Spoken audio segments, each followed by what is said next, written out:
Hello friends, Dil Raju అతని తమ్ముడు శిరీష్ రెడ్డి వీళ్ళిద్దరూ కూడా రామ్ చరణ్ని టార్గెట్ చేస్తున్నట్టుగా నాకైతే అనిపిస్తుంది.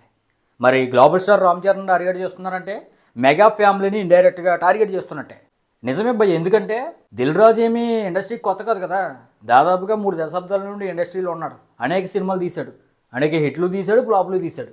మరి ఒక సినిమా అన్నాక హిట్ అవుతుంది ఫ్లాప్ అవుతుందని ఈయనకి తెలీదా? హిట్ అయితే లాభాలు దండుకునే ప్రొడ్యూసరు, ఫ్లాప్ అయితే నష్టాలు భరించాలని ఈయనకి తెలీదా?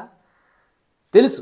కానీ రిలీజ్ అయ్యి 6 నెలలు అవుతున్నా కూడా గేమ్ చేంజర్ని ప్రస్తావిస్తూ, లేదంటే వీళ్ళ పెయిడ్ రిపోర్టర్ల ద్వారా ఆ క్వశ్చన్ అడిగించుకుని లైమ్లైట్లోకి తీసుకొస్తున్నాడు. దిల్ రాజు కావచ్చు, అతని తమ్ముడు శిరీష్ రెడ్డి కావచ్చు.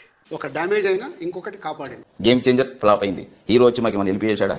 డైరెక్టర్ వచ్చి మాకు ఏమైనా హెల్ప్ చేశాడా? గేమ్ చేంజర్తో మా బతుకైపోయింది అనుకున్నాం. సంక్రాంతికి వస్తున్న నుంచి ఊప్స్ వచ్చినాయి.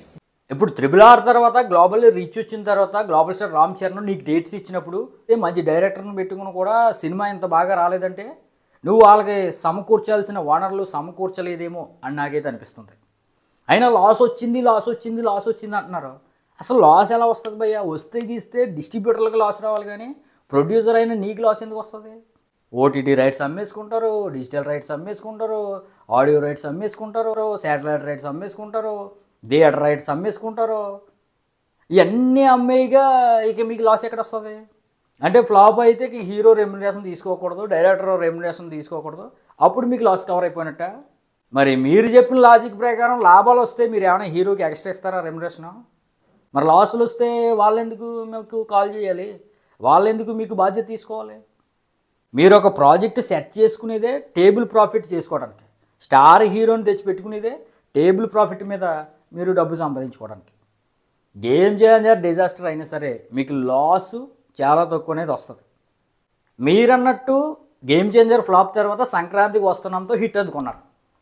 మరి హిట్ అందుకోవడం వల్ల వచ్చిన లాభాల్లో వెంకటేష్ గారికి ఏమన్నా ఇచ్చారా? వాటా ఇచ్చారా? లేకపోతే డైరెక్టర్ అనిల్ రావుపూడి గారికి వాటా ఇచ్చారా? అంటే హిట్ అయితే మాత్రం వాటాలు ఎవరా? ఫ్లాప్ అయితే మాత్రం హీరో రెమ్యునరేషన్ వదులుకోవాలి, డైరెక్టర్ వదులుకోవాలి, డిస్ట్రిబ్యూటర్లు ధర్నా చేయకూడదు.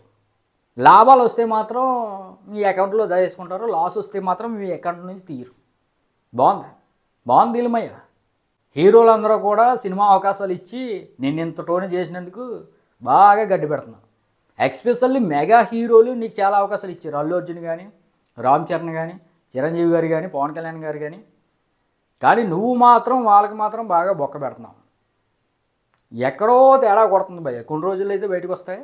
ఇప్పుడిప్పుడే మెగా ఫ్యాన్స్ కూడా దిల్ రాజు మీద విమర్శలు చేస్తున్నారు. కాబట్టి దిల్ రాజు ప్రతి ఇంటర్వ్యూలో ఈ విధంగా గేమ్ చేంజర్ గురించి మాట్లాడి రామ్ చరణ్ని తక్కువ చేయడానికి గల కారణం ఏమైనా ఉందా అనేది ఇప్పుడిప్పుడే చర్చలు అయితే జరుగుతున్నాయి.